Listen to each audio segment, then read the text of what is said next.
மாவட்டத்தில் கடந்த சில மாதங்களாகவே 8 கிலோ கொண்ட ஒரு பெட்டி தக்காளி 100 ரூபாய்க்கு விற்பனை செய்யப்பட்ட நிலையில் தொடர் மழையால் 1 கிலோ தக்காளி 50 ரூபாயாக உயர்ந்திருக்கிறது.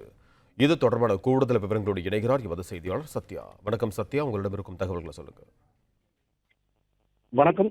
கிருஷ்ணகிரி மாவட்டத்தில் கடந்த சில மாதங்களாகவே தக்காளி விலையானது தொடர்ந்து சரிவை நோக்கி வந்த நிலையில், அதாவது 8 கிலோ தக்காளி 100 ரூபாய்க்கு மட்டுமே விற்பனை செய்யப்பட்டது. குறிப்பாக ராயக்கோட்டை தக்காளி மார்க்கெட்டில் 25 கிலோ கொண்ட கிரேட் தக்காளி 300 ரூபாய் முதல் 500 ரூபாய் வரை மட்டுமே விற்பனையானது.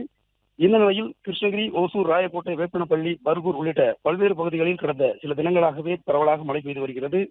தொடர் மழையால் தக்காளி உற்பத்தி பாதிக்கப்பட்டு மார்க்கெட்டுக்கு வரத்தும் குறைந்துள்ளது. வரத்து குறைந்திருப்பதால் 1 கிலோ 15 ரூபாய்க்கு விற்பனையான தக்காளி இன்று 50 ரூபாய்க்கு விற்பனை செய்யப்படுகிறது.